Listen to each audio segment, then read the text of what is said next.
What's up, everybody? Welcome to another episode of The Bottom Line on Sports, where we discuss the intersection between sports and money. He's Jeremy Pink. I'm Jean-Jacques Taylor. And you know how we get down. First, though, we need you to subscribe, rate, and review to our channel. It's The Bottom Line on Sports, 5 stars only. Otherwise, we might come looking for you. That being said, I got a number for you, bro. Okay, let's hear it. The number is 8 million. That's how much Jack Hughes, our Olympic hero, is making this year. Now, here's the interesting thing. He's in the middle of an 8-year, $64 million deal, which sounds great. But Leon Draisaitl from the Edmonton Oilers, he's averaging $14 million a year. Mm-hmm. And there's a bunch of dudes already right now averaging more than 12. So it seems to me that halfway through his contract, our American hero, Jack, is underpaid. I think that's right. Jack plays for the New Jersey Devils, which is in my backyard. I teed that up for you like that. Yeah, you did. So it's a big story in the New York, New Jersey area this week, Jack Hughes. But Jack Hughes, however, yes, he's underpaid, but Jack Hughes probably just earned at least $8 million worth of endorsements. I think he earned more than that. Yeah. And so But I think that the bigger thing. Did you watch much of the Olympic hockey, or you watched the gold medal game? No, I watched the gold medal game. Mm-hmm. So I think this was a hugely positive move for the NHL and for Olympic hockey to get NHL players in. And the fact that we're talking about Jack Hughes of the New Jersey Devils right now is that reason why. But you think he's underpaid at $8 million? Oh, well, he is now. Yeah. I mean, I don't know what he's doing for the Devils this year, but folks are about to pack the arenas now to go see Jack Hughes play. Now, let me be honest with you. I'm a hockey guy. Mm-hmm. Grew up, lived in Buffalo during my sports formative years. Mm-hmm. Grew up a fan of the Buffalo Sabres. Hey, they don't stink this year, by the way, the Sabres for once, you know? And was living in Buffalo when they played the Philadelphia Flyers for the Stanley Cup. And our baseball coach cut practice early in June so we could go home and watch the Stanley Cup game. Was that the Ron Hextall era at the? No, that was Bernie Perron. Oh, that's okay. Different time. Bernie Perron, Reggie Leach, Bobby Clark, for the Flyers. And so I'm a big hockey guy. And obviously the Dallas Stars have been really good over the years and really, really good I think they've been in Western Conference Finals 3 years. But here's the deal. Much like baseball, I'm down with the Western Conference of the NHL. I don't really follow the Eastern Conference almost at all. So Jack Hughes, never heard of him until this weekend. Oh, really? Oh, okay. Well, it's interesting because he doesn't play for Colorado and he doesn't play for Winnipeg. Yeah. You know, and he doesn't play for Vancouver. He doesn't play for all the teams that the Stars hate. So I don't know him. Well, it's an interesting point because hockey, much like baseball, is a regional sport. And that's largely because of the length of the regular season, the conferences that they're in, everything. So it becomes a regional sport. So a name like Jack Hughes is a pretty big name around here. You know, he's got two brothers playing in the NHL. But you would have to put a gun to my head, and I still wouldn't be able to name a Dallas Star. So I think it's the same principle. Yeah, I follow them. But that's our number. It's 8 million. Or you can choose $64 million, his total contract. But Jack Hughes, for those of you who didn't know how much he made, now you know. Good number. So, that's a good number. Yeah. So here's a question for you. Mm-hmm. The Honus Wagner baseball card. Mm-hmm. Now, Honus Wagner, bad boy, Hall of Famer. Early 1900s, I believe. Shortstop, I think. His baseball card went for $5.8 million, I think. Now, that begs the question. What's the most you ever spent on a baseball card? Oh, my gosh. So I used to collect baseball cards as a kid. Right. Shockingly enough, while other people my age were probably going on dates, I was collecting baseball cards, but that's a different story. And I probably paid at the time maybe $25 or $30 for either a Pete Rose or a Johnny Bench card. I just don't remember. Wow. But at the time, that was a big chunk of change at the time. Money. Yeah, so in 1980 or 1978 or whenever it was, 25 bucks then is probably, I don't know, 75 bucks today. So it's a lot of money especially a lot of money for me as a kid. Now, where are those cards? No idea. No idea. How about you? Did you I did would you say pay? this. I dabbled at the lowest level of collecting. And I say at the lowest level because I still have it right now. I bought a complete set of tops. I want to say it was 1986. I just bought the box, the complete set. Yeah, And I don't know, I just kept it thinking at some point before I die, they'd be worth something. I'm sure And I they looked were. it up one year, and they're not. For Oh, whatever, but you know what happened with baseball cards is everybody started coming out with boxes and sets and yeah. super sets and subsets and this and that. And so this was not that valuable. But what was fun was when I had my daily radio show on ESPN. I took the box in one day during the off season, football off season, and for a segment which was 12 to 15 minutes, we just pulled random cards out of the box and said, "Do you remember this guy? Do you remember this guy?" And then I forget who the stars were in 1986, but I'm sure it was like Ryan Sandberg was probably a big deal, and a Mhm. few others. But it's fun to go through that and kind of reminisce about the good old days when I really followed baseball and I could name you, a bunch of different starting lineups and stuff. Mhm. But it's interesting to me. Why did card? Because I think people still collect cards, but it's certainly not Absolutely. what it. But it's not what it was because I don't know that kids collect them. I think just collectors collect them. Yeah, so what's happened, there's a few things that happen. It's interesting you talk about that on your radio show. I was working with, and I continue to work with this organization that's a sports related organization. And one of the things that they did a couple of years ago, I happened to be in Las Vegas when they did this, is they had um, Bobby Valentine Yeah, and Texas Rangers manager and yeah, Mets. they had Bobby Valentine, and I can't recall. There was another ex-athlete. He's Brandon Stokely. Bobby Valentine and Brandon Stokely, of all people, were unboxing cards on one of their video streams, right? And Right? it got pretty decent viewership, and it also got the guys were like really pumped about it. I remember talking to about it afterwards. They were like really, really pumped about it.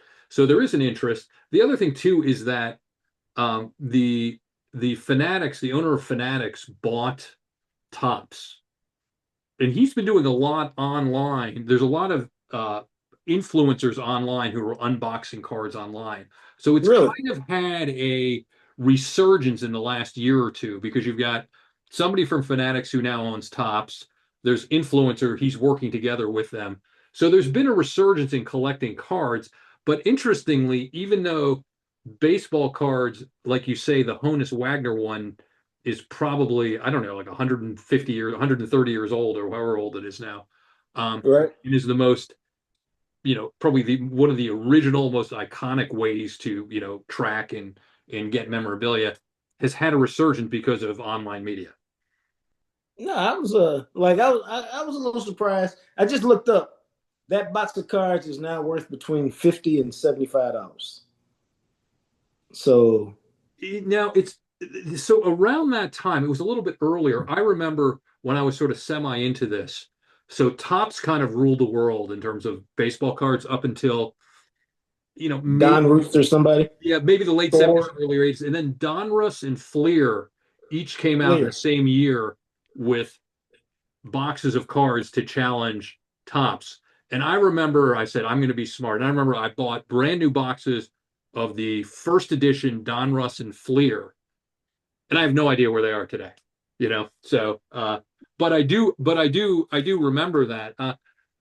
That's surprising considering that in 86, there's probably like a Dwight Gooden card in there, you know? I think so. Yeah. And if there's a Dwight Gooden card in there, I wonder what a Well, 19 I wonder what a what 1986 Dwight Gooden would be worth, for example. what happens is probably not that I have any experience doing this. Yeah.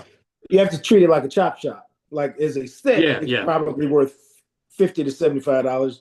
But if you were to take out the top 10 cards in there, it might be worth $100 or $120 Right, right, if you sold them individually. right. I've I almost started, like I did some research. I almost started collecting cards again, but it was going to be collecting cards that were meaningful to me. Like for a while I said, I mean, I like looked up the prices and stuff. I said, what's a complete set of the 1975 Buffalo Sabres? You know, because somebody's got it out on eBay. You can They, find anything on eBay. yeah, they probably pay you to take that. I would think. Yeah. You know, Right. or so some individual cards like that, or some teams that I really Yeah. like Yeah. and get a complete set. And then I was gonna frame them and put them on my wall and stuff like that. So I was thinking more like that, you know, as kind of a tip of the cap to my youth. That's a good idea. I thought about doing that with Stratomatic cards. Dude, I almost, you know, I keep going back and forth with these old school board games lately. Hmm. And I haven't dabbled in them because I've been really busy on some projects, but I don't know. Instead of going video games, I've been going the opposite way lately.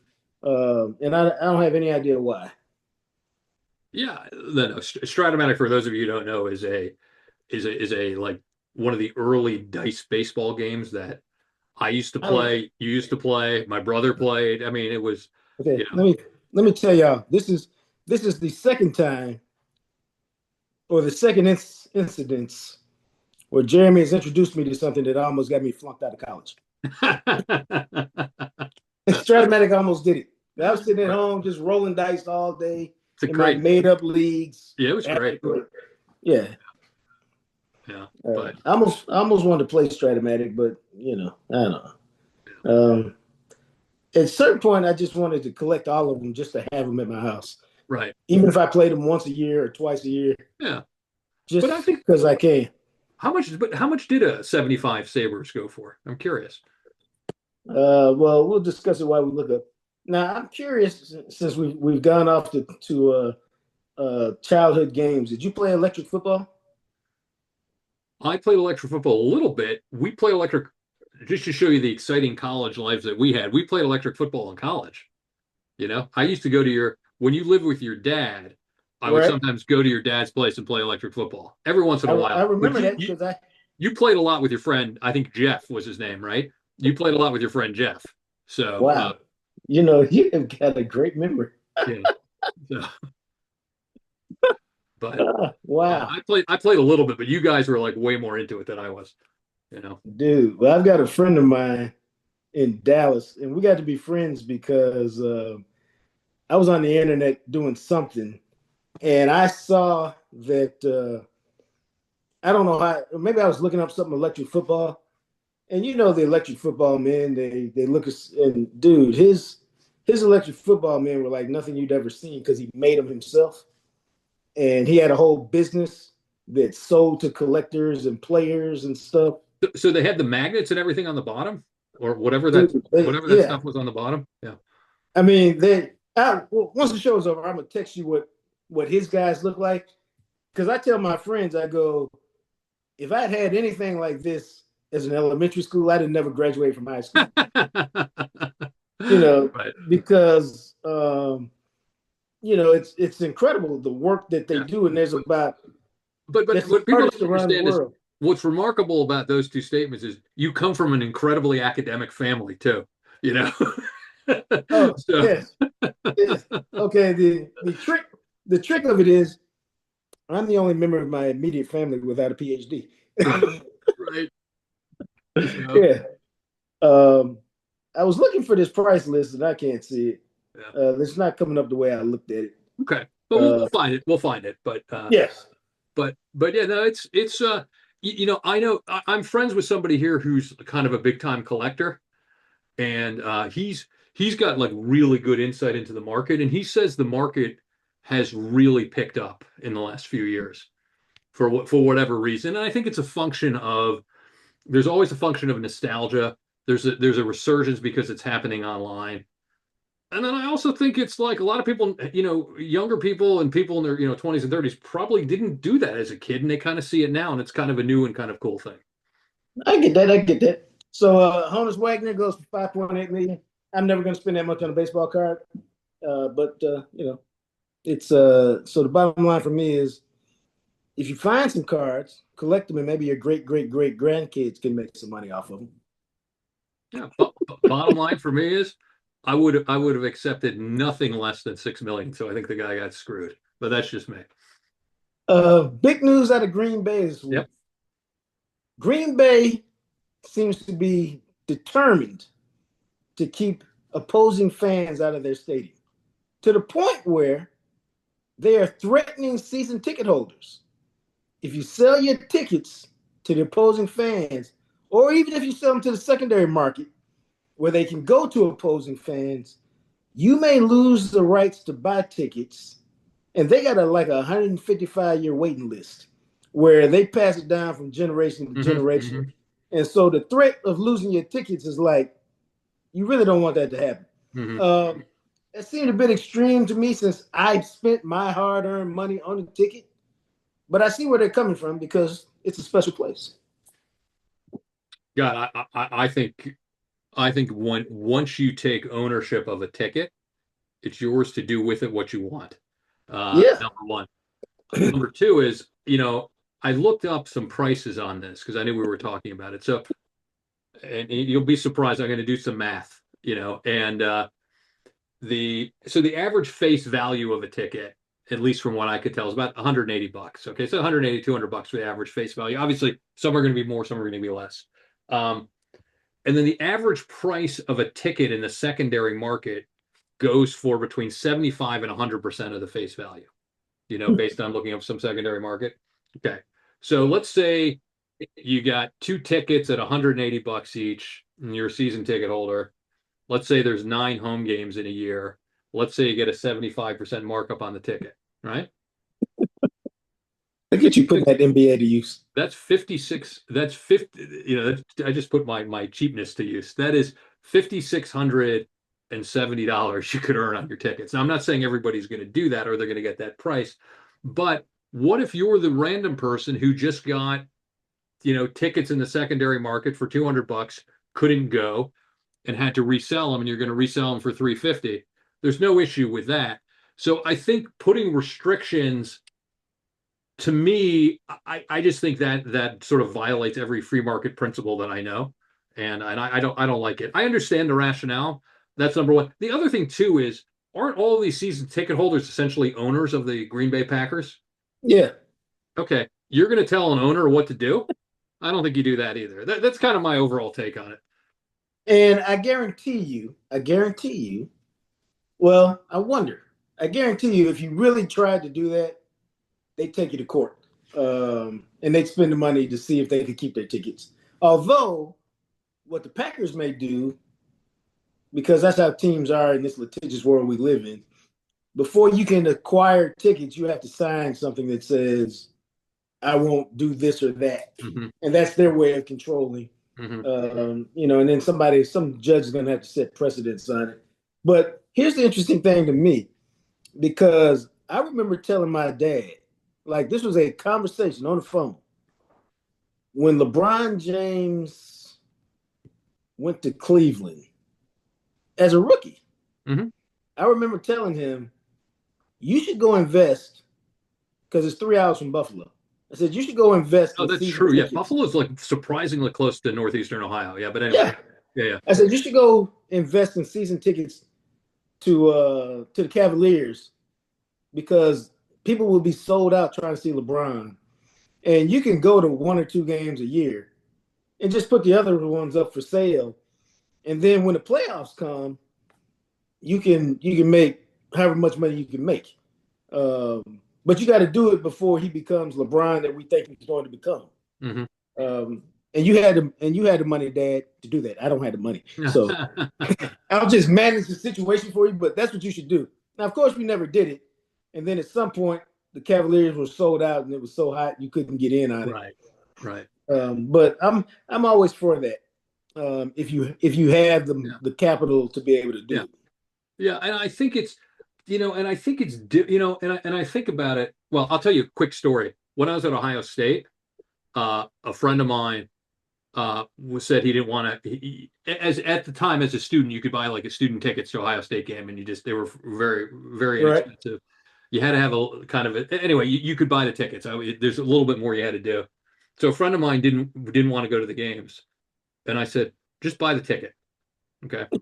But buy the ticket and give it to me, and I'll sell it. And whatever we get, you know, above the face value, we split. So I did that for like 3 years at Ohio State, just so you know that. Yeah, yeah. I know you're stunned to hear that, but yes, I did do that.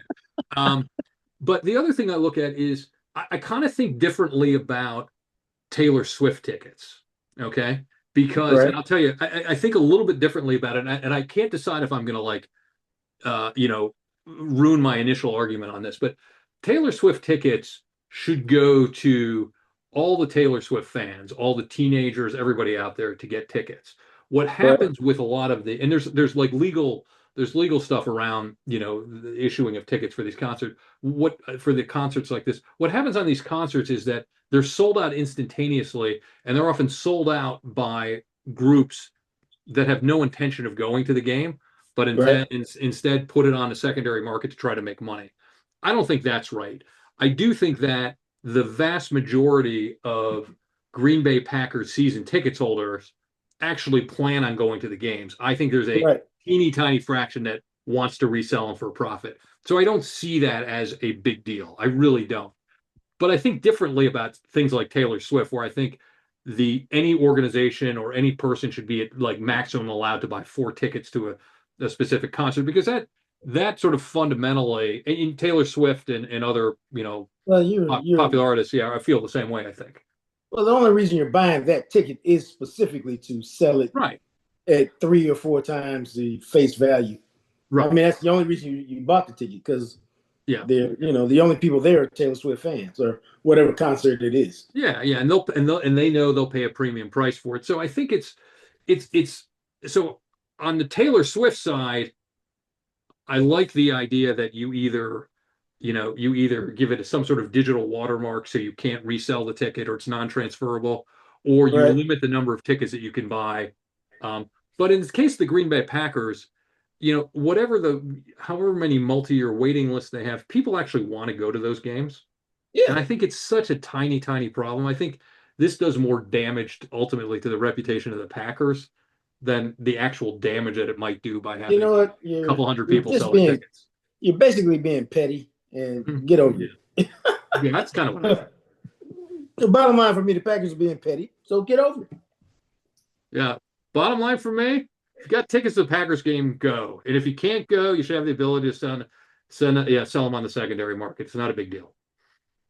No, and that takes us to their arch rival, the Chicago Bears, who have announced that they're trying to move that unless something weird happens with negotiations with the city of Chicago, they're taking their talents to Hammond, Indiana, right? Yeah. Well, what happened is that they basically have 2 proposals essentially that they're considering. Hammond, Indiana is by far and away the front runner, and in fact, we're taping on a Tuesday night. The Hammond House passed a bill today, 95-4, and they're trying to get it to the governor by Thursday of this week, or no, sorry, by Friday of this week, I think, in order for him to sign it because they're trying to rush this through. So it's definitely the front runner for it. But the second place that's being considered is Arlington Heights, Illinois, which is Right. north and west of Chicago. And Pritzker, JB Pritzker, who's the governor of Illinois, has come out and basically said, look, he said, I just don't think it's going to be in Chicago anymore. It's going to be so it's either going to be in Hammond, Indiana, which is the front runner, in Arlington Heights, Illinois, which looks like if it stays in Illinois, that'll be the place. Now, my question to you is, how many miles from Soldier Field is Hammond, Indiana, and how many miles from Soldier Field is Arlington Heights, Illinois? Now, I would say Hammond is about 23 miles from Soldier Stadium. I am extremely impressed. I looked it up and it said 22. Very impressive. I'll tell you why in a minute.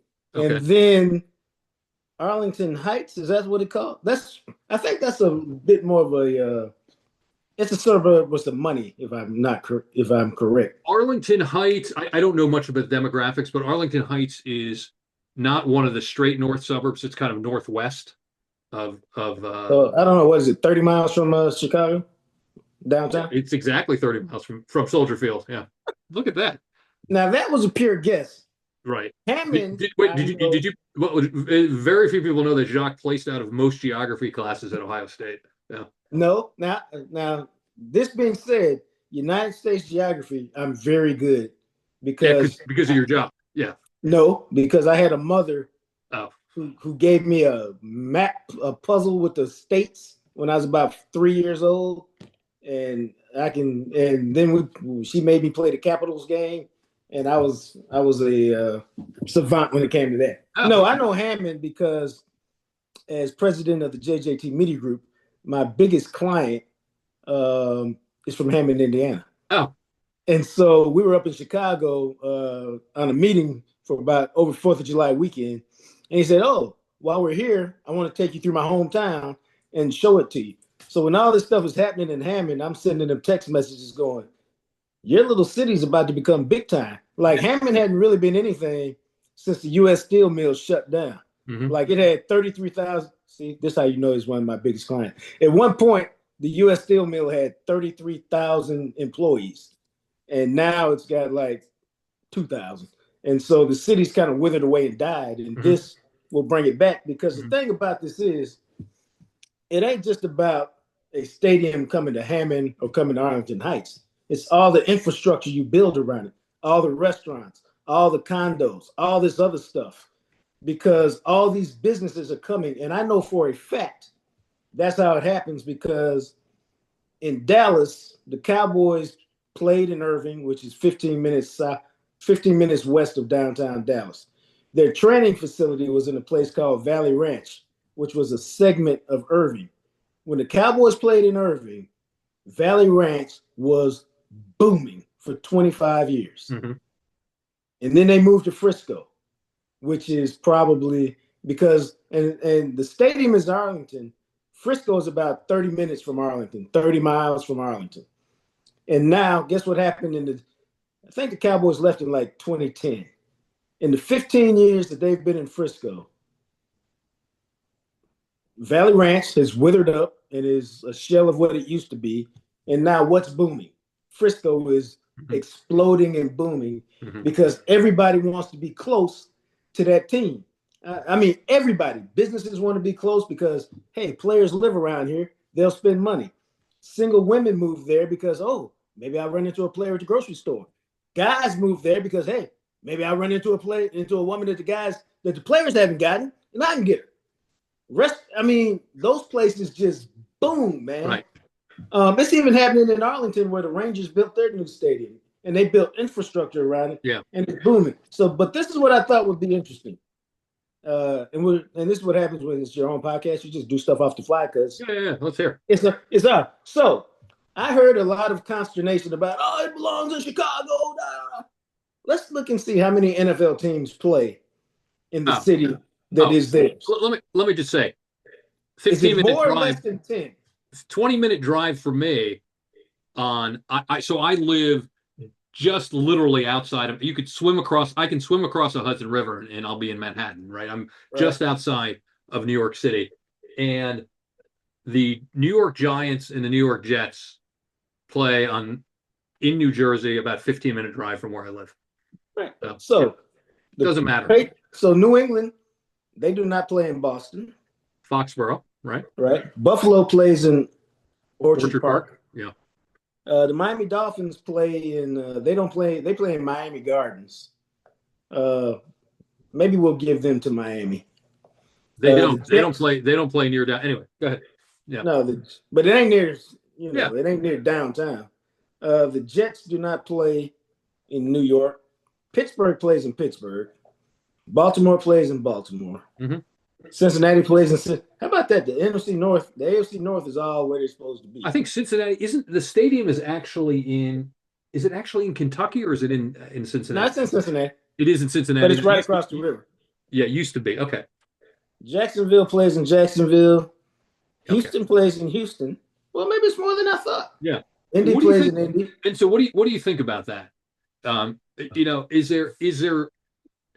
Is it better for a team to play in downtown in the city that's, on its jerseys, or is it better to go to a suburb? To me, Whose I think, perspective are we talking about? well, I think well, anybody's. But I think from a fan's perspective, to me, the number one issue is, can you get to the game easily?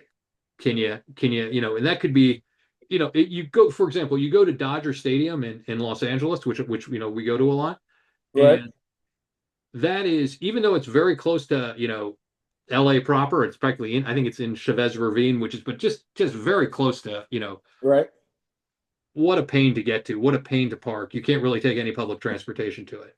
right, You contrast that with, the Yankees here in New York. I can take a subway to the Yankees game in 15 minutes from the Upper East Side or from the Upper West Side, 20 minutes from the Upper West Side probably. But, you know, well, here's I think there's a huge advantage to that. I think once you get to the suburbs and it becomes, you have to drive out there. I well, think it attracts a totally different fan base. And I think my guess, and I haven't looked at this, my guess is probably more expensive to, yeah, go to a game there. I think you've made two different points. I didn't even And, think I made one, so that's good. Yeah. and here's why. I don't think this particular conversation you can compare football with basketball or baseball because you're talking about I go to a Yankees game, I hop on the sub, and here's why. Uh, if you're a Yankees fan or a baseball fan or a basketball fan or a hockey fan, you want convenience to your stadium That's because totally you're right. going That's totally 15 fair. times a year, That's totally or fair. you're going eight Yeah, yeah, times a yeah. year, That's or totally you know fair. what I mean. You're going a lot more. Yeah, yeah, yeah, that's fair. Football, You're right. you're going 8 games. Yeah, You got normally a week or two, but sometimes you might go once a month if they're on the road for a couple games. So you can deal with that inconvenient drive for those 8 Sundays a year. Um, you know, I'm I'm uh hmm. I'm all for the people, and the worst thing in sports is for me. And again, I'm all for the people, and I love sports, but I ain't trying to hear no billionaire owner talk about, "Hey, Jeremy, I need you and Jacques to help pay for my stadium." Yeah, yeah, Like, yeah. no, like, come on, man. When that's what Hammond is doing. The Well, that's Bears what are I'm putting saying. Bears are putting up 2 billion. It looks like Hammond's putting up 3 billion. You know. Like, you know, and Hammond's doing it because they want the infrastructure that comes with it. Nobody had ever talked about Hammond, Indiana. Now they will. Right. And so for them, it's worth it. But when you give all these tax breaks and all these billionaires are doing, and they're not putting, it's your stadium and you reap all the benefit, but you don't want to pay for it. I mean, come on, man. So I can never get down with that Yeah. from a philosophical perspective, but I understand it. And so, I'm for whatever gives the people the best deal. Yeah, and that's the other thing too, is that you're right to make the distinction between NFL games and, Major League Baseball and NBA games, because often the NFL games are not just, you go to the game. It's an all day event. There's Yeah, tailgating. It's a whole it's an thing. event. You were right. Yeah. It's an So event. the difficulty of getting there may not actually be that. That may just be part of the total experience. So I think, I hadn't really thought of it that way. I think that the in order to make sure that the fans can get there easily, to me is the best thing. But I can, if you look at Philadelphia, for example, I was at an Eagles game a couple of years ago. That stadium is like right in the middle of the city. I Yeah, mean, I know, that. But you can tailgate in the parking lots, right right. next to, because next to, I forget what it's called, but you can tailgate in the baseball stadium right next to it. And so there's tailgating opportunities. The same thing in Baltimore, which has the stadium like right in the middle of downtown. Now, I got to tell you, I think it's cool when the stadium's in the middle of the city. I love Uh, it. I think it's better. I think the Bears will lose something by not playing in Soldier Field. I do. It's almost a perfectly imperfect stadium, Bear Stadium. It's got right. wind. It is unique to the Bears. It doesn't really make a lot of sense, Are they but going it's to so build a unique. dome or are they going to build an outdoor stadium? I don't know. I assume it's going to be outdoors, but again, you don't know. So, Well, and it won't be because it's not going to be right next to the water. It won't be as bad yeah, as playing yeah, as Soldier in terms of for sure. home field advantage and all of that. for sure. But you know, I understand you got to make revenues, but I'm telling you, man, like Soldier Stadium was here forever. Like Red Grange was playing this Soldier Field, and then they built this new one. It seemed like the new one is only like 20 years old. Yeah, it's very recent. Yeah. Like it doesn't seem like it should be outdated where you need a new one already. Like your stadium should be able to, you should build it with enough foresight for it to last, 40, 50 years. Mm-hmm. Instead, I mean, like literally, it can't be that old because I remember going to the new one and I went to the old one. So, it's, and to me, that's a shame because, like, what are you going to do with it?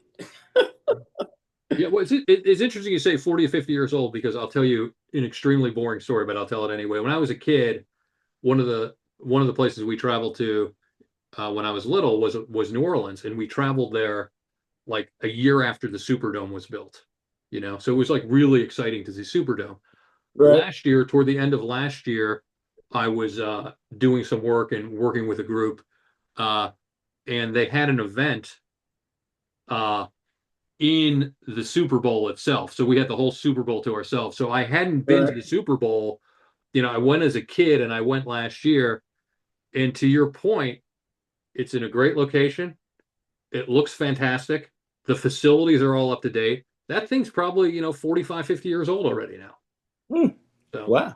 yeah. Bottom line for me, I hate that Chicago is moving its stadium to the suburbs, but it is what it is, man. Yeah. But bottom line for me, if the fans can get there and it creates a decent atmosphere, fantastic. But other than that, it's 8 NFL games, 9 NFL games a year. People are going to figure out how to get there. And I just wrap it up with our favorite time of the week. It's always about the Ohio State Buckeyes.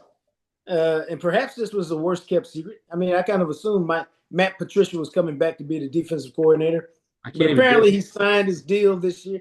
And I can't figure out from reading whether it's a 1 year deal or a multi-year deal. this is my Matt Patricia impersonation. um, yeah, I think to me it looks like a 1 year deal with a possible option, but I didn't look that. Yeah, and that's fine. Yeah. I thought he did a great job last year. It'll be different this year because one, teams will have an offseason to study him. Two, he won't have the talent that he had last year. And so, let's see what he can do. Well, I think one of the players he's going to be sorely missing is Caleb Downs, who was a de facto coach on the field, from what I could see. Right. So he's not going to have. Again, I don't know the team well enough, but he's not probably going to have somebody who is that caliber of player physically, but also that caliber of player mentally. It's just a very unusual player to have. Right. Yeah, and also it'll be a year of teams. They'll have a year of film that teams can review. Right.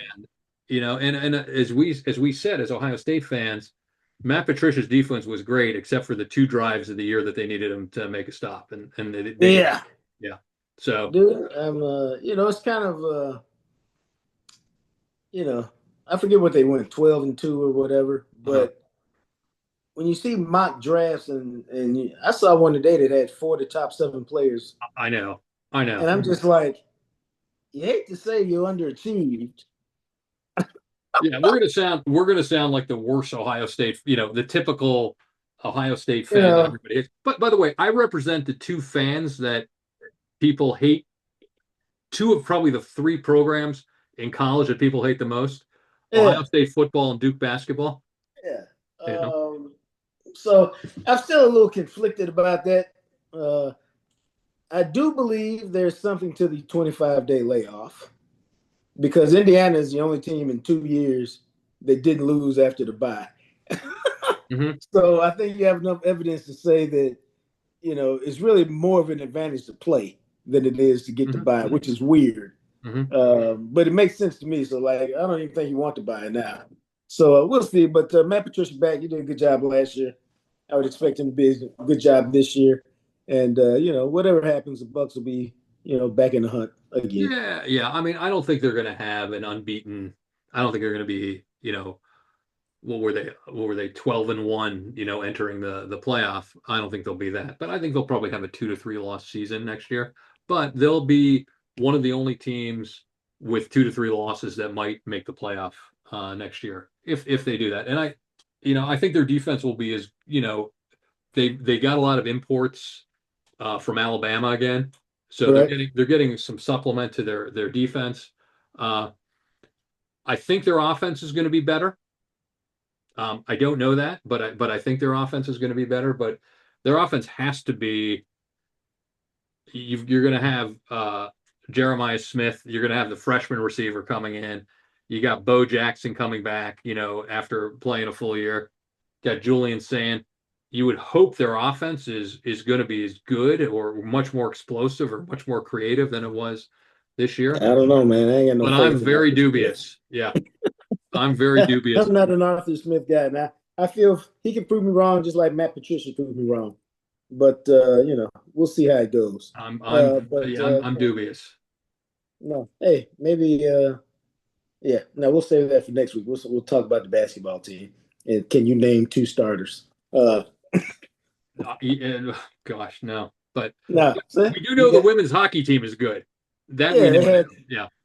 They had 7 in the Olympics, 4 for the bad guys, 3 for the good guys. They had 7 in the gold medal game, That's which what I mean. yeah, which obviously the United States won. So we had three Buckeyes with gold medals, which is Yeah, great. that's all good. So for Jeremy Pink and John Jacques Taylor, we will see you again next week. And until then, keep your eye on your money and your sports. All right, everybody. We'll see you next week.